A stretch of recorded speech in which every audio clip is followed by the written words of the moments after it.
Assalamualaikum warahmatullahi wabarakatuh. Halo Sobat Setiap Fakta Kehidupan. Tidak lupa kami sampaikan salam sehat, salam sejahtera, semoga tercurah segala bentuk kebaikan dan juga kita semua dalam lindungannya. Seperti biasa, kita akan berbagi kisah dari yang unik, menarik, sampai bikin nangis. Mari kita simak kisahnya.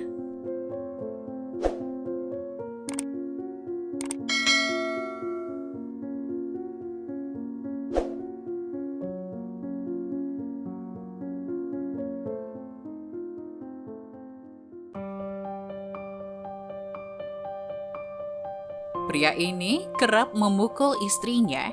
Usai istri melahirkan, istri katakan hal yang membuatnya menyesal. Jangan seperti kisah wanita ini yang diperlakukan biadab oleh suaminya. Baru saja selesai melahirkan, dia malah diusir cuma karena mertua. Seperti kisah berikut ini, dilansir dari e-berita. Suami saya adalah orang yang paling berbakti. Pada saat awal menikah, katanya, di dalam hatinya, orang tua akan selalu menjadi yang pertama. Tidak ada yang melebihi dari ini. Meskipun dia berkata demikian, tapi saya masih mengikutinya. Karena dalam benak saya, orang yang berbakti pada orang tua, saya sudah tahu kira-kira orangnya kurang lebih mempunyai sifat yang bagaimana. Setelah menikah dengannya, keluarga mereka tidak membeli rumah baru lagi. Ibu saya mengatakan, menikah bukanlah soal uang, asalkan orang itu baik, itu sudah melebihi dari apapun.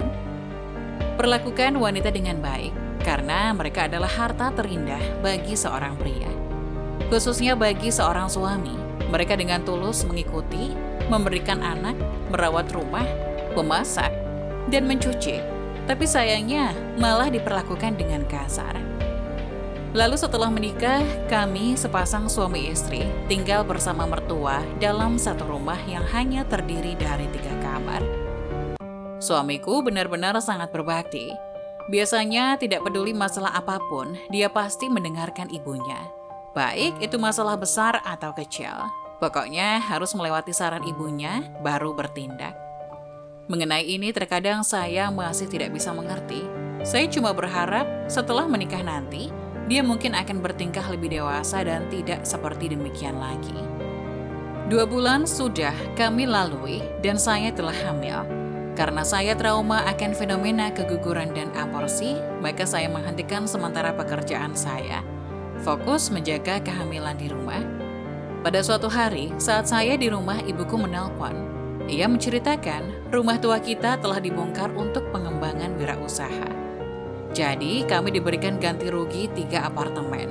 1 untuk saya, 1 untuk saudara saya, dan kemudian tempat orang tua saya tinggal 1. Kabar ini tidak saya kasih tahu kepada suami saya, karena menurut saya sudah begitu dewasa, tidak perlu lagi meminta-minta kepada orang tua.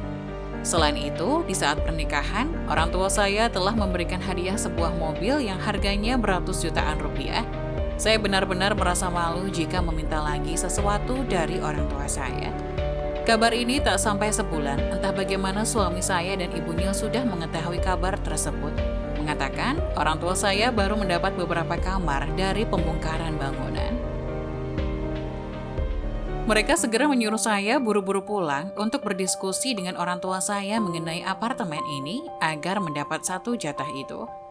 Saat mereka mengatakan ini, saya sudah menolak. Saya berdalih, saya sudah menikah. Jika ingin tinggal di rumah baru, kita bisa mencari uang sendiri untuk membelinya.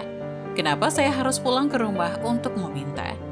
Saat itu, mertua dan wajah suami saya nampak tidak senang. Mulai saat itu, tidak mempedulikan diri saya lagi, langsung berpaling pergi. Setelah apa yang terjadi tadi, saya dianggap sebagai pendusta terbesar di rumah. Tidak ada yang mau melihat saya. Meskipun saya sedang hamil, namun suami juga mengabaikan saya. Ibunya juga tidak menyukai saya. Di rumah seperti tidak ada satupun yang menyayangi diriku. Dari tidak ada yang mau mengambilkan makan untuk saya, menuangkan secangkir air. Akhirnya, anak dalam kandungan saya sudah penuh bulan. Malam itu, tiba-tiba perut saya terasa sakit. Sang kakek yang mendengar jeritan saya dengan segera memanggil suami saya membawa saya ke rumah sakit. Anak pertama kami telah lahir, berjenis kelamin laki-laki. Seketika, seisi rumah sangat tegang dengan kehadiran cucu laki-laki, seakan telah meringankan banyak beban. Setelah kelahiran buah hati kami, tidak tahu apa saat proses melahirkan, dokter menyuntikkan anestesi. Atau masih lelah, pinggang saya selalu terasa sakit. Tetapi suami saya dan ibunya, satu kata untuk menyemangati saya pun tidak ada. Setelah buah hati penuh 1 bulan, suami saya memaksa saya bergegas untuk segera pergi bekerja. Dia mengatakan bahwa gajinya seorang tidak cukup untuk menghidupi saya dan buah hati kami. Ibunya juga ikut menambahkan, di dalam keluarga masih ada beberapa orang. Bagaimana mungkin hanya 1 orang yang mencari nafkah? Ia takut anaknya kelelahan. Padahal sebelumnya saya sudah berjanji akan menunggu sampai buah hatinya berumur 1/2 tahun. Mertua saya pasti lebih bisa menjaga anak kami dan saya akan baik padanya. Saya berkata, jika kamu ingin saya pulang ke rumah, setidaknya antarkan saya kepada orang tua saya. Jangan bertingkah begitu egois. Malah dia kembali memberi saya sebuah tamparan. Lalu berpaling untuk pergi lagi. Saya langsung meraih tangannya, tidak ingin dia pergi, terus dia memberi saya tamparan untuk kedua kalinya. Setelah itu, dia pun tidak menoleh melihat saya, langsung pergi meninggalkan tempat itu. Saya menggendong buah hati kami pulang ke rumah orang tua saya. Sesampai rumah, ibu saya bertanya, ada apa dengan wajahmu seperti ini? Saya yang sudah tak tahan menceritakan semuanya dari awal. Ibu saya yang tak tahan juga sudah ingin keluar rumah untuk mencari penjelasan keluarga suami saya. Ayah saya dengan sigap menarik ibu saya. Ayah dengan bijak mengatakan bahwa keluarga mereka tidak bisa diandalkan lagi. Dalam batin mereka sudah tersimpan sifat buruk. Awalnya saya berpikir beberapa hari ini dia akan sadar dan menjemput kami kembali. Siapa tahu beberapa hari ini tidak ada satupun dari keluarganya yang datang. Maka ayah menelpon kembali ke rumah mereka. Berpasan yang angkat adalah suami saya. Suami saya berkata, sejak kapan dia berjanji untuk menjemput saya dan anaknya pulang ke rumah. Apa yang baru saya dengar baru ini hampir membuat saya gila. Ternyata suami saya masih ngotot soal rumah itu. Keesokan harinya saya menelpon ayah untuk mengambil kartu keluarga kami. Tanpa diskusi, langsung menambahkan anak saya ke dalam anggota keluarga saya. Biarkan anak saya mengikuti nama marga keluarga ini. Biarkan anak ini benar-benar masuk ke anggota keluarga kami. Setelah beberapa hari, dia baru ingat mau memasukkan anaknya dalam kartu keluarga. Lalu datang kepada saya meminta bukti medis kelahiran anaknya. Saya mengatakan kepadanya bahwa anak mereka sudah dibuatkan akta kelahiran. Jadi tidak perlu khawatir lagi. Namun dia tetap memaksa saya untuk mengeluarkan akta anaknya.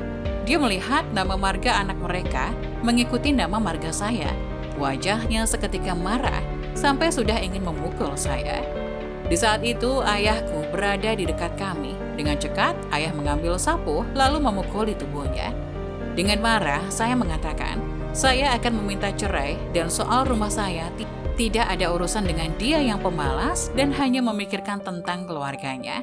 Sontak saja, suami saya langsung berpaling dan mengaku salah. Bahkan sampai sujud meminta maaf atas kehilafannya.